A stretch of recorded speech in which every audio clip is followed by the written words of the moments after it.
Hey folks, today we're going to compare the Insta360 Pro 2 against the Fujifilm XS20.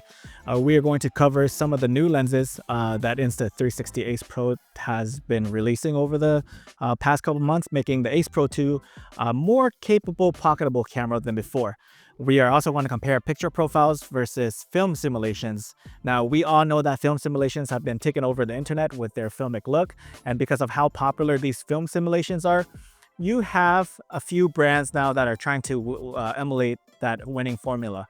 So without further ado, let's just get started with the lenses. You got the cinematic lens, so this is like their anamorphic lens, and this will make your videos look like, you know, like a movie is stretched out in a cinematic format.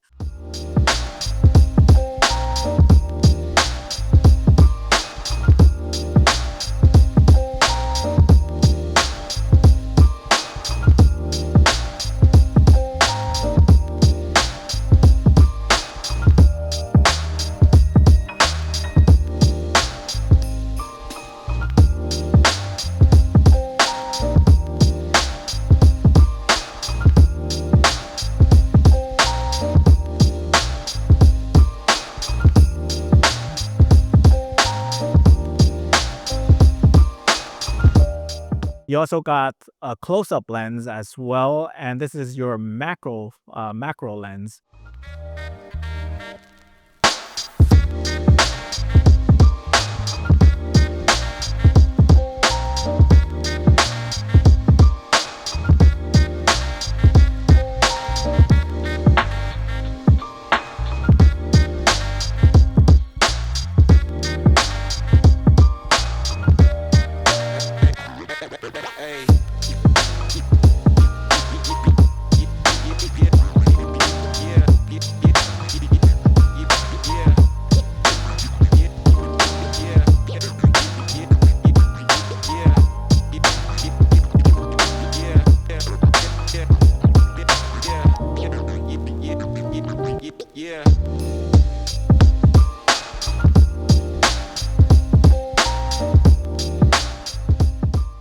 And you also have the ultra wide lens as well. And when you put this on, your shot gets a lot wider. Like, trust me, a lot wider.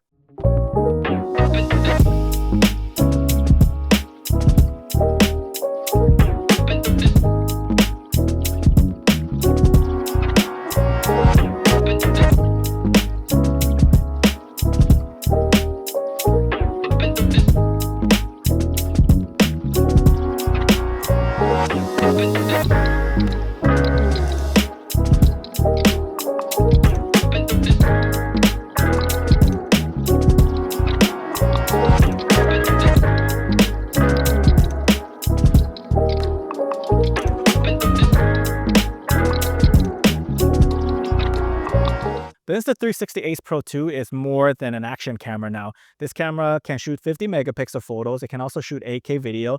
And because of its new Explorer Pro Grip, you can now use it as a photography camera. And with its new update, it has like these picture profiles that seems to be inspired by Fujifilm. You'll have the CC film and CC2 film picture profile, and I assume that it stands for classic chrome.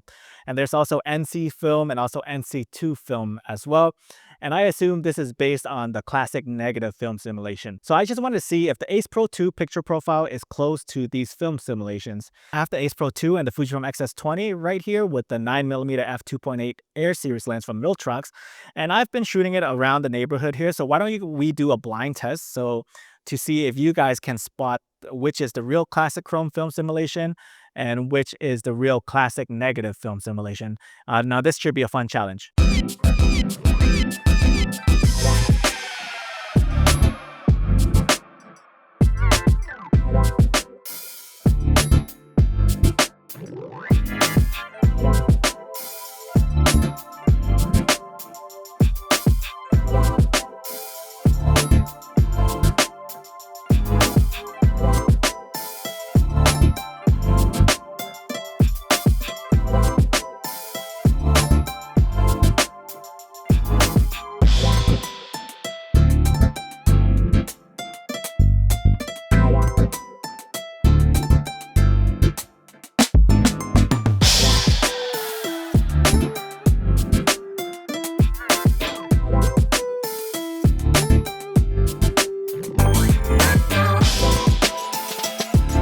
If I were to do a blind test, I think the Ace Pro 2 comes really close to nailing the colors and overall vibes of the film simulation. However, when you do compare it side by side, you do see a change in temperature and color shift. And for me, that is fine because these sensors are totally different. But saying that, if you showed me like an Ace Pro 2 image by itself, taken with these picture profiles, I would have thought that it was from a Fuji camera with its Fuji colors. That's only if we, do them blindly and we don't have like a side-by-side comparison to compare with, like from a Fuji camera.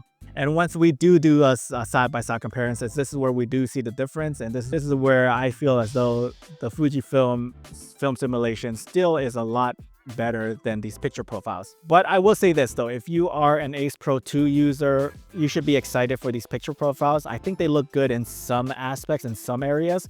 I was impressed because I thought this is going to be like some gimmick, but I have to give them their props. They tried their best to get it close to these beloved film simulations. So I respect that. What I like about the Ace Pro 2 is they're making the action camera more versatile by adding in this grip, these different types of lenses. You basically have like a pocket camera that can shoot 50 megapixels and RAW as well. Another thing that the Ace Pro 2 offers is something I think is fun and creative as well.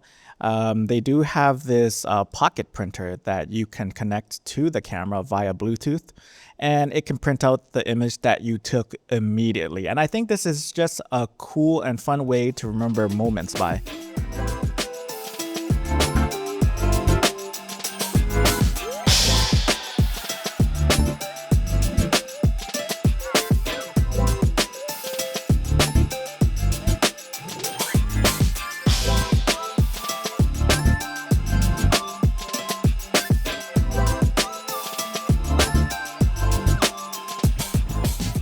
You're also able to shoot 8K as well.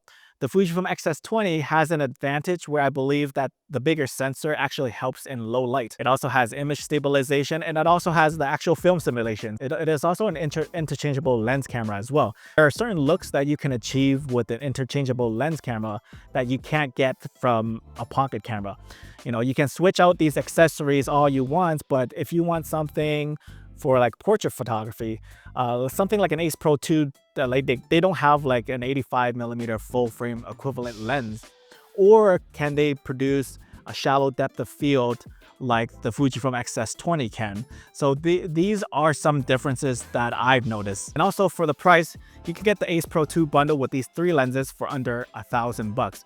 Whereas the Fujifilm XS20, if you get something similar like, a macro lens, an ultra wide lens, and even an anamorphic lens, you're looking at something that is more than a couple of $1,000. So this is all depend on which buyer you are. If you like the action camera style of shooting, then I think the Ace Pro 2 is it's awesome with its bundles. If you want something that is not like an action camera look, if you're not a fan of the action camera look, then yeah, go check out the Fujifilm XS20. You won't go wrong with either choice. It just depends on what you want out of the camera.